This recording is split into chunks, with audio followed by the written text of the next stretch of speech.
Perry, and I am the education and training director with Theatre-Kent. And because of COVID, things are a little bit different this year. Of course, we haven't had a show yet. We haven't had an opportunity to do workshops or anything like that because of COVID. So we've had to look at different avenues of getting the word out about Theatre-Kent and how wonderful an organization it is and how you can get involved and maybe take some of the scare out of theater. And we've got some great guests lined up. And our first guest today is Sharon Jubenville. Sharon, hi, and welcome. Hi. Thank you for joining us today. Oh, you're welcome. So we're going to start right from the beginning, and I'm going to ask you about your background. So where are you from? Where were you born? Oh, I was born in Toronto. In Toronto. And do you have siblings? I do. I have 2 brothers and a sister. And your sister we know pretty well. Yes, she's a part of Theatre-Kent too. Yeah, absolutely. So what did your parents do for a living? Well, my mom was a housewife, right? As was standard in the days. And my dad worked on Canadian National Railroad. Okay, so were either of your parents involved in theater at all? No. No. Nothing. All right. So where did Sharon start off her love for theater? I have no idea. Seriously, I have no idea. Just when I was in elementary school, I went to Catholic schools, and the nuns were very, very keen on the arts. Always encouraged music particularly, but also we did plays.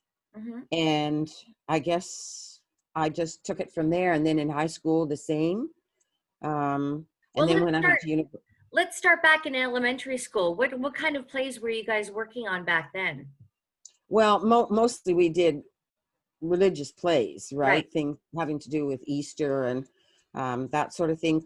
The main thing was Christmas, because we always did the Christmas scenes, you know, with the wise men coming, and that was really standard in Catholic schools. So were you acting in those shows at that time, or were you doing things backstage? Yeah, if you want to call it acting. I mean, you know, there were costumes sort of cobbled together, and we learned a few lines, and that was it. But that was our theater, basically, you know, our sort of little, I don't know, appetizer. Right. Were there any maybe teachers or faculty who were influential back then for you in theater, or was it more you just found a love for it young? Yeah. Just from that, and the same into high school. I went to the Pines. Right. Also, and I didn't do very much there because I was there just for grade 13. But then when I went to university, I went to the University of Western Ontario, but I was again at the Catholic Women's College there, Brescia. Right. And there was a theater group there that was made up of the girls, and it was associated with the boys at King's College. Okay. Which is the Catholic Boys College there. And so we did plays together. Okay. I got kicked out of Brescia because of that. Okay, well, there's a story there. Please explain, elaborate for us. Well, because we had done a play together with the boys, and we were supposed to have a big theater party, and those of us at Brescia were told we couldn't go because we would be out too late. So some of us climbed out the tuck shop window anyway and got caught. And so this was in my last year, so we were told that we were going to have to be, it was called campusing for that was in about October, and we were going to be campused until Christmas time, which meant we couldn't go out except to go to classes and stuff. Okay. And my friend and I said, well, screw this. And so we went and rented an apartment for the rest of our university career. Got a little bit of taste of freedom, huh? That's what theater did to me to begin with. So it really sounds to me that I guess you're solidifying your love for theater did start when you were in university. Really, yes. Okay, so what plays were you working on in university that maybe stood Oh, out for don't ask me that. you? Um, there was a Christopher Fry play that I remember specifically, but I can't remember the name of it anymore. Um, all I remember is that in the part, I was wearing a cape, and in the middle of the play, the ties on the cape broke loose and the whole cape fell off. And that was my first introduction to improvising on a stage. Oh my Uh, goodness. yeah. I can't, honestly, that's a long time ago, honey. I can't remember. I can't even, um, Did you I think that happen? play started with a lady. Oh, oh shoot. I'd have to look it up. Oh, that's okay. I'd have to look up Christopher Fry and What see the Lady Death did Protest. you No, did you take any theater classes when you were in university? I did not. No, so it was just joining the, as an extracurricular. Yeah, yes, absolutely. Okay. Yeah. But I got really hooked on that and bridge playing. Those were the two things that happened to me And in bridge playing. university. I mean, I graduated and I was able to get into teaching, right? But the two lasting things are bridge and theater. Bridge and theater, they do go hand in hand. Yeah, so let's talk about you went to university to be a teacher.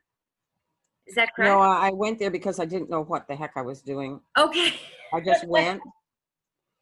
Um, so yeah, I just went and then I graduated with a degree in English and history. Hmm. And I didn't know what to do with myself. And one of the nuns there, who was sort of a guidance person, suggested teaching. So that spring, before I graduated, there was a job here, in fact, and I applied and got it. And so then I went to Teachers College in the summertime. Yeah. And then you But ended up. then somebody had started Theater Kent. I think it went under a different name then. This was like 1968, 69. Hmm. And so somebody told me about that and said there are some young people involved. So I went down and I became really involved there. And I did a number of plays. I did one of the Pink Panther plays. I did Wait Until Dark. Um, what else did I do in that couple of years period? But then I married, and I was supposed to be in the children's hour, and I found out I was pregnant, and I couldn't do that part. Okay. And then I dropped out of theater until about 1989. I was raising the Really? kids. Yep. So that was from 71 to 89. I dropped out of theater. But along the way, um, I I decided to I had a pass arts degree, and I decided to do an honors degree in English. So I started picking up courses, and the University of Windsor had started offering courses here because elementary teachers by far and large didn't have degrees. And then it started being mandated for elementary teachers as well as for those of us in secondary. So the University of Windsor started offering tons of courses here, as did Western a bit. So anyway, I finished my honors degree in English, and then I thought I'm going to pick up some drama courses, because when I was teaching at CCI in 1969, I asked the principal, a wonderful man, Ray Martin, could I add some drama to my grade 11 English class? And he was supportive of that. Right. And so my English classes for those couple of years became also drama classes. And I guess that encouraged other people, because I quit teaching in 1971 when I had Corey. But then other people like Elise Smith started teaching drama.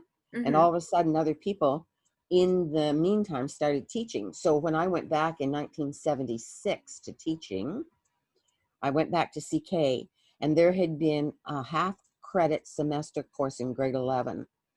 And I worked like the devil for the next 5 years and expanded it into full credit right up through grade 12. Wow. right. But I didn't join Theater Kent again until 1989. And Well, that you was with, had your hands full.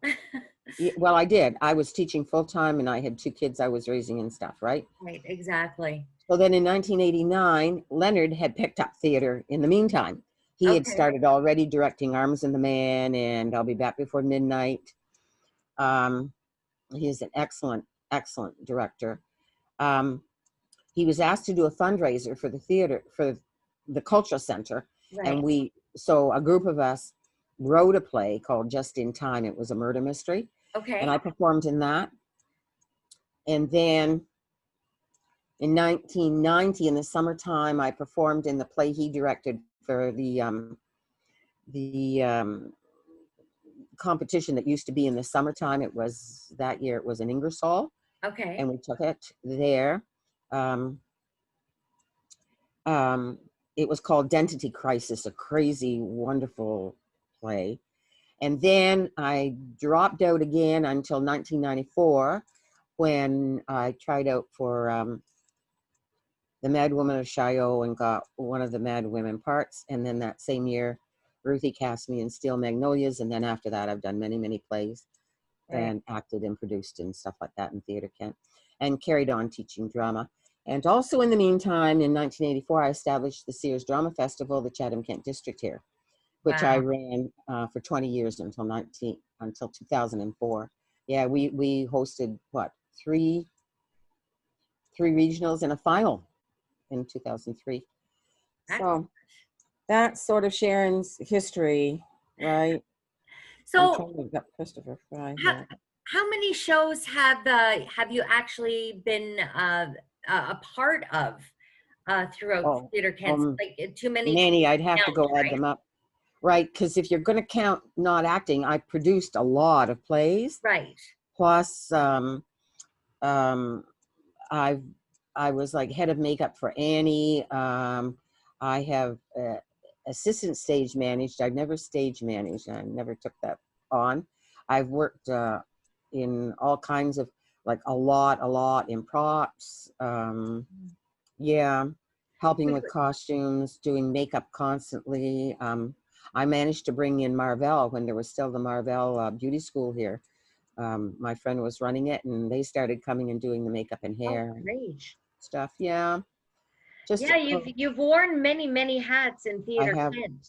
And yeah, so I'm a senior citizen, you know.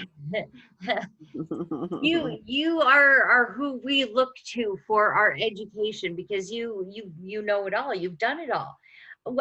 I know as a fellow actor who have pretty much done it all in theater myself. I will always say first and foremost that I love being on stage the most. Yeah, so do I, Do obviously. you feel the same way? I do. You do. I do. Mind you, I really like I really like producing as well. Okay. Um, Why is that? because I'm lazy. Um, so so here's my thought on anything, no matter what, running the Sears Drama Festival. I also established the Kent County Drama Teachers Association here and pretty much, you know, was the pioneer for drama here, basically, in the Absolutely. in this board. It used to be the Kent County Board. Um, so my thought always has been, no matter what I've done in teaching or wherever, is that um, the person who is the manager or the boss or the foreperson or whatever you want to call it, if that person is smart enough to get really good people in place on your team and you let them run, Mhm. you look great. Absolutely. So instead of being a control freak or anything like that, then, for example, with the Sears Drama Festival, I had the most wonderful team you would ever ask for, including, for example, I tried to set it up initially with teachers, but teachers were too busy teaching and trying to direct plays, right? Right. So then Steve and Liz Rapuski came on board, Mhm. right? So Steve took over as our treasurer and Liz became our adjudicator liaison. So um, That's always been my philosophy, to try and get really good people in place. So to go back and answer your question is, when you are the producer, if you get really good people to be the head of makeup, the head of costume, and then you do nothing after that, right? And you look great because you produced it. In fact, the producer's name comes ahead of the director's name in a program. So that's always what I've attempted to do, is get really great people in there. And you know what? It's not hard with Theater Kent, for sure. We definitely have an amazing pool of Hmm. people Hmm. to draw from. What has been your favorite production as an actor, as a producer, Oh and as dear. something else? So, Oh, as an actor, what has been your favorite show with Theater that's a Kent? loaded question. Oh, that's loaded, Krista. Stop it. Um, I'm not, I'm okay. I'm going to say, I'm sorry, but I'm going to say two of them. Steel Magnolias. I Sure. played Clary in that. And The Mad Woman of Shiloh, which is a challenging intellectual piece. Challenging. Leonard had, like, I forget, a cast of like dozens and dozens. And it's a piece that is so applicable to our times, but a difficult piece. Like, for example, I had some speeches that were pages long, and you're repeating almost the same thing, but not quite. Like, I'm wearing my pearls, my earrings, my brooches, and then in the next speech, a few pages later, you switch that all around, you know. So it Mhm. was a challenging play to be in. I've been in lots of plays that are fun plays, Right. especially with Karen. Karen often directs very interesting comedies, and they're fun to do. But Mad Woman was an intellectual challenge. Yeah. And I think that's what's so wonderful as an actor, those parts that are the most challenging, and where you have to find in you those things that you never thought you bring out in you. Yes. Yes. The most challenging ones are the most fun, because it's so rewarding in the end, because Mhm. you grow as an Mhm. actor. It's why we have to be so important in Theater Kent. Right. And I know, okay, that audiences are getting less and less, et cetera, but that we have to be careful not to choose, or to choose at least one play a Mhm. season that is a thought-provoking, powerful piece. And That we can't just run with mysteries or musicals, right. all of which are great, right? And comedies. I love comedy myself. I really like the pace and the tempo of it, Yeah. and the delivery, the exact delivery of Yeah. comedy. But we also need that challenge. And I know a few people who've dropped out of theater camp because they felt they weren't getting that challenge. Mhm. Yeah. Yeah. Well, you know what? I think Theater Kent has really done a good job finding a balance in a season, because it's hard to, uh, find subject matter that is going to appeal to everyone, because like you Hmm. said, those intellectual ones you would love to do, and those Hmm. meaty pieces may not Hmm. be the right choice for an Hmm. audience, like Chatham-Kent is. Although we as actors would like that, it may not play well here. Well, uh, although it used to enough, because Mad Woman, which is an incredible piece of work, we had almost sold out audiences for 3 nights for that piece. That that's was in fantastic. 1994. I know things have changed, but anyway, just to go back to your question. So the play that I produced that, mm, I think I might say A Few Good Men. Angie Present started out co-producing with me, and then she fell and broke her leg. Right. So I ended up handling it. Um, I also really enjoyed producing two other pieces, The Crucible, Hmm. which Karen directed, and we took to WODL in Sarnia, and recently a play called Doubt that we did in the studio, um, which Tracy Shilmore Morton directed. So Okay. I would say those are the three that kind of come to mind that were interesting plays to produce. And then to answer the third part of your question, something else. So despite the fact that I taught drama, and so obviously I had to direct a lot, my kids grew up on Sundays in gyms because that's the time we could get the stages. Right. I've only directed actually once for Theatre-Kent, and that was about 7 years ago. Mhm. A play that I had seen in Toronto years before, a one-act play that was so intriguing. It had been a goal of mine to direct it, and I finally did direct it in the studio in the summertime. And it's called Line, Okay. and it's a fascinating, fascinating play about people fighting, and in fact, somebody dying to get to the front of a line, but they have no idea what they're lining up for. And I had the most wonderful cast there. I had like Keith Burnett and Al Lozon, Tom Coatsworth, Marvin Hanser, Great Stacy name. Stevenson. It was Yeah. a wonderful experience. So anyway, I hope that answers the three Yeah, parts of your question. fantastic. Mhm. Well, as an actor, I want to know how you prepare for a role.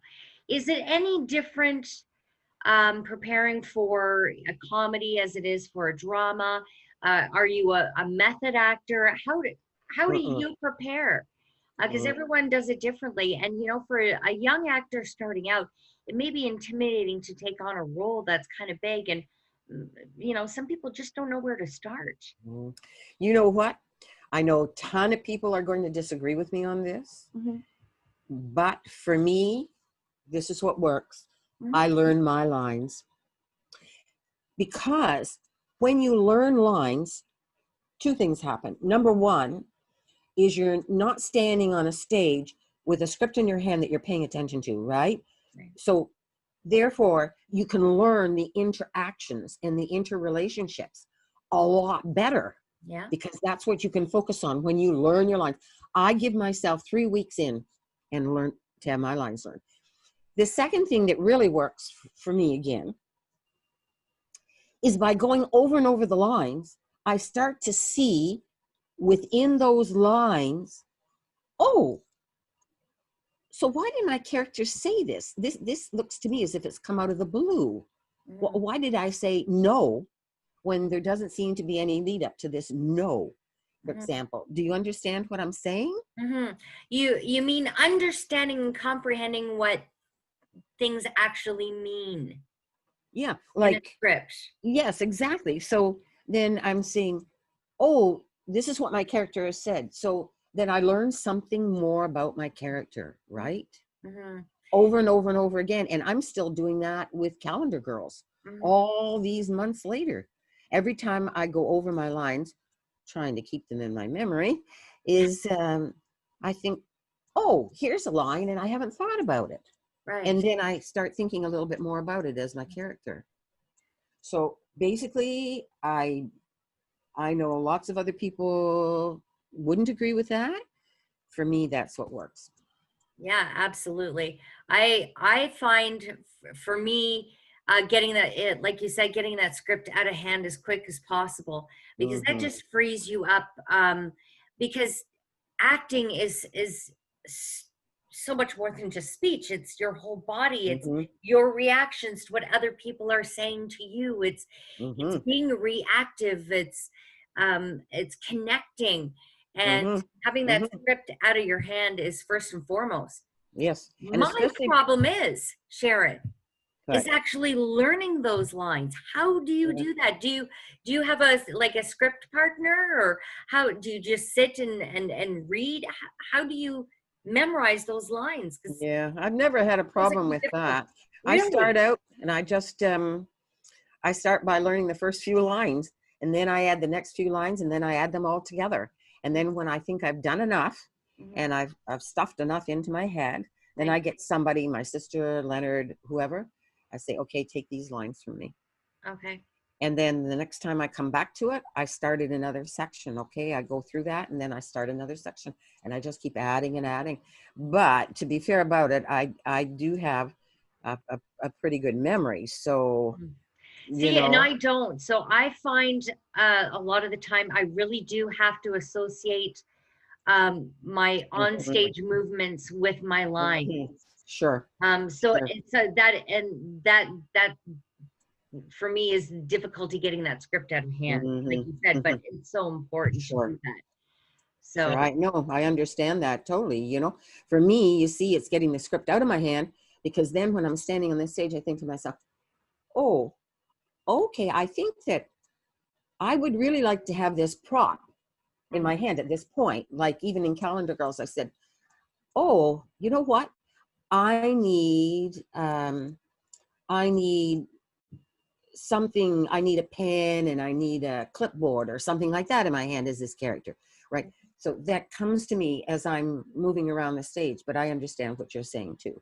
Sure. Yeah, yeah. Well, let's talk about Calendar Girls, because Calendar Girls isn't going to be the same as what people are used to, people on stage doing a performance. Things are going to be a little different. Yeah, it doesn't make any difference. You know what? It's so popular and so well known that we already had sold tons of tickets to it. I already had friends who'd gone out and bought lots of tickets. Nobody cares anymore about the fact that there are some women up there who look as if, you know, they're not fully clothed. No, nobody cares about that anymore. We Yeah. were gonna have great audiences. Oh yeah. But how Calendar Girls is going to look this year, because it's Oh, I see what we're you're saying. not it's not going to be a stage show, right? You know, I what think that what is the future of theater now, because it's not going to be oh, traditional what we're used to. okay, here again, I'm going to weigh in on this. I Okay. don't think we should be doing Calendar Girls until we can do it as a stage show again. Hmm. Okay. Okay. I don't think, I think it would be a big mistake to say, um, okay, we'll put it up on the stage, but we're going to have, we can only allow 50 people in the audience or something like that. I think that it's a play well worth, and we've already held off long enough Mhm. to wait until we can say, yes, it's safe to do this under normal circumstances on the main stage in the Kiwanis Theater. That's my opinion. My director is the one who makes the decisions, and Right. Melissa may Right. disagree with that, right? Yeah. But in that regard, I would like to make you a suggestion, if you don't mind, for Sure. this meeting. And it may not be, it might not be what you want for the idea of this Zoom meeting, but I'm wondering if you would consider, and talking to Melissa about maybe us doing a Zoom meeting where we go through part of Calendar Girls at least together. I think that would be a fabulous idea. I mean, Would I keep us don't up see to why speed a not. little bit. We wouldn't have to do the whole play, but Right. maybe Yeah, something to because keep our I spirits up. I I think that's sort of where I'm going with my line of inquiry here, is that just as we're having this discussion, theater is going to look differently.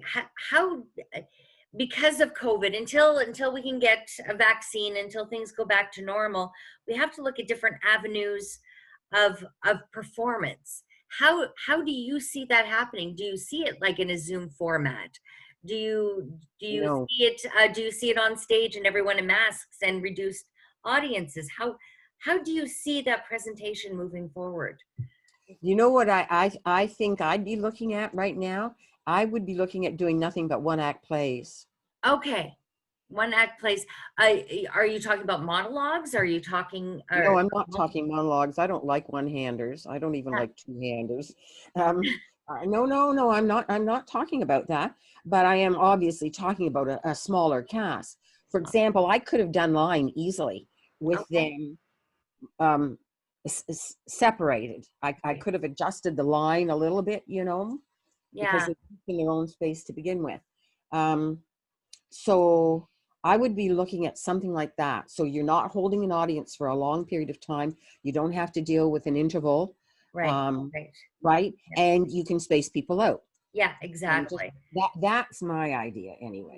exactly. Because you know I what, would, the movie theaters are open now. It's a socially distanced seating. You know, I think that uh, hopefully we can get back to live theater sooner than later, if it can be done safely. mm, Um, I want to talk about community theater in general, and why you, Sharon Jubenville, have been a part of Theater Canada for so many years, and why you continue to be a part a community theater organization?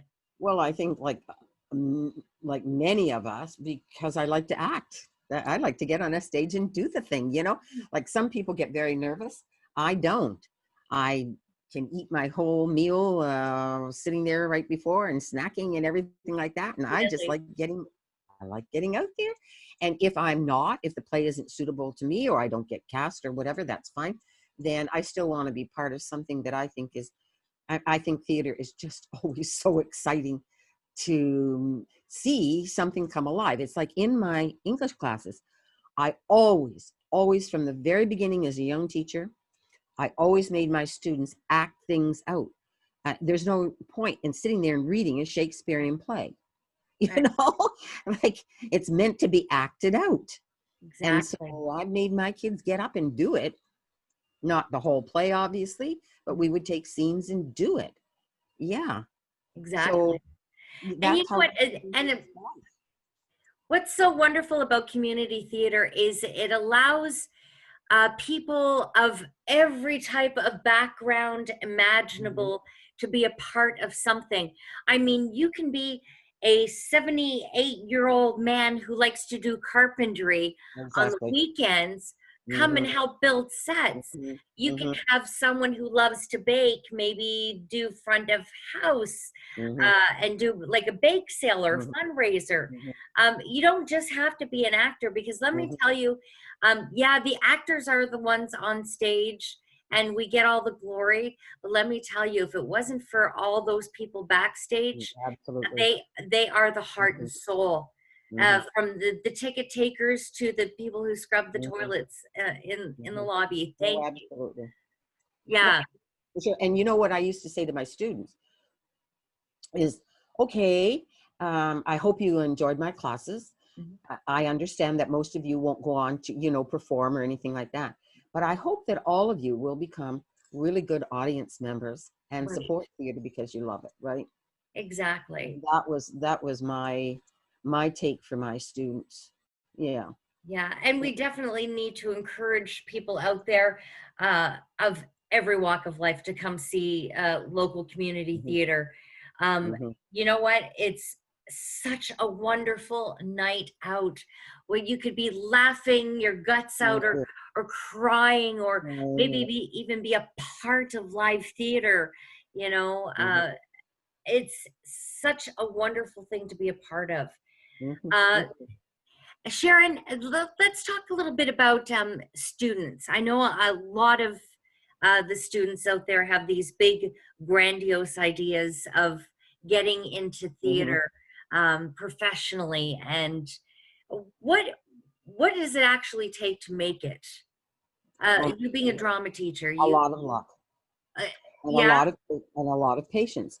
I've had some students um, who've gone on to try, professional theater, um, and some that I've encouraged to do that. Tracy Shellamore Morton, for example, is one of my students.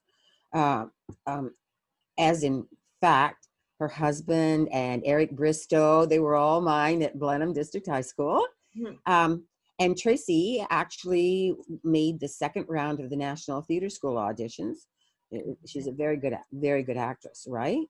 Um, I had now Courtney Wells Dockstader, who is back here in Chatham, living in Chatham, but she went to Toronto specifically to do that. She had an agent and so forth.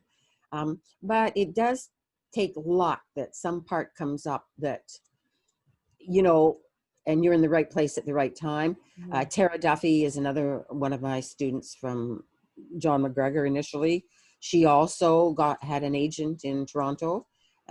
She's become a teacher now and a really good teacher.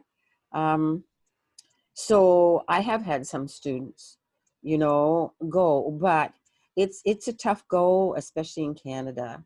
Mhm. Yeah. So I had another one. He wasn't my student, but he came through the Sears Drama Festival, and so through that festival, the 20 years I was running it, we had thousands of kids, right, Mhm. come through. And Adam Bolton was another one from Lambton, Kent, who Yeah. went on. I actually saw him perform in professional production of Pirates of Penzance. Wow. But he's left theater in a way. as well. He's teaching yoga and that sort of thing. So he's using theater in a way.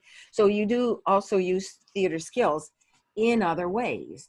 And another thing I Absolutely. used to say to my students is this: um, it doesn't matter what job or career path you may follow. At some point in your life, you're going to want to get up at a meeting and speak, and you want to be able to speak clearly and succinctly, and you want to be able to make your point.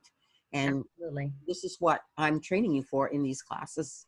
I'm Yeah, training you to absolutely. properly to do that, you know? Well, I went to a performing arts high school and I saw the most incredibly talented people you could ever imagine, as people I worked with every day, went to school with every day. And I love theater, but I realized that I didn't have that much talent. But I thought I could use my theater background in another way, so I went into broadcasting Exactly. and did that for my career. And Hmm. thank Hmm. goodness I had my theater background and I Hmm. did theater at night. So Yeah. yeah, having and just having that confidence that you get from being on stage, that you use every day in life, whether just Hmm. walking up and saying I do up the aisle, or Hmm. like you said, just standing up in a Hmm. meeting and being Hmm. confident about what you're saying. Yeah, absolutely. And although, in fact, my best friend and I, and she began teaching drama at CKSS because I had extra classes actually, and then she became very involved. She actually ended up doing a master's degree in costume design and Wow. working heavily in Guelph Little Theater. But we always say when we go to the theater and the lights go down, and just for a minute we think, oh, what would it be like to be on that stage? You know? Crazy, crazy stuff. Right? Yeah. But that's another thing I always said as a teacher too, is that okay, I was never going to be a professional actress or even carrying it further, a doctor or a lawyer or whatever. Mhm. But it's kind of being a teacher is kind of um, a vicarious type of life, right? Because you see your students go on and do those things, which is a joy in itself, actually. And I've been very lucky to be in contact with still with good relationships with a lot of my former students. Yeah, so That's I've been lucky that way, and to be involved with some of them in Theater Kent. Yeah, So absolutely. that's been a pleasure for me too. Yeah. Sharon, what is one thing that you absolutely hate people do when they come into community theater, like an attitude or something? And what's one thing you absolutely love and you wish everybody would bring to community theater? Um, One of the things I guess that's disturbing is when people come in and think that they know everything, right? Mhm. And either if they're on the stage, then they become like little divas, trying to upstage people, bossing people around, etc. Yeah. Um, or being control freaks from a crew, and you know, yeah, putting roadblocks up constantly for the play itself. Yeah. Those things are disturbing when I see them. What I love to see is people just come in and say, "What can I do? What can I do? Tell me," you know. Yeah. And I And watch follow everything. through. And people who say, "I'd like to learn," Right. because of course I was in a lifelong learning situation, right? Exactly. Yeah. Exactly. Well, Sharon, it's been an absolutely wonderful time speaking with you. We've got some great information, and it's been such a pleasure to talk to you. And I so hope that we can be in a show together very soon. Oh, so do I. I'd like to add one thing though. Sure. It's a question you didn't ask me. Okay. What is Um, that? as a as a teacher, what am I the proudest of in my teaching Absolutely. career? And I think, sadly, that the legacy I left was the Sears Drama Festival in the Chatham-Kent district, right? It helped through 20 years, thousands and thousands of kids. Uh, as a problem, obviously, with the festival is that it was competitive, and when kids lost, sometimes that was Hmm. um, very difficult and a very negative situation. But by and large, and I used to say this constantly all the time, is don't just think of this as one performance. Think of this as a whole learning curve, and make sure you take your play other places as well. So I feel that through that venue, we were able to help. I and my team were able to help so many students. Um, Now that there's a caveat to that, obviously, because as far as I can determine, of course, there is no Sears Drama Festival anymore, right? I mean, Sears went bankrupt, and I know the people in charge attempted to keep it going for a couple of years. I don't know if, that's been able to happen or not. Mhm. And that's sad in its way, too, because it was a wonderful place for kids to go and share their work and share with other students and see Yeah. what's going on and be. I'll always be grateful for my time with Sears Drama Festival for Oh, sure. let me tell you, you came from Sudbury, did you not? Yeah. Yeah, well, do you know McDonald Cartier in Sudbury was like the one of the top contenders always in the Sears Drama Yes. Festival. I mean, they Yep. went to the finals. You're in and you're out, you're in and you're out with Elaine Gravel, and she did the most wonderful, incredible, creative things. Yeah, Sudbury was a hotbed for schools. It was. I agree. I hope that a great idea on your part, and I hope you're able to maybe talk to Melissa and pursue that idea of maybe doing a Zoom thing with Calendar Girls for a little bit anyway.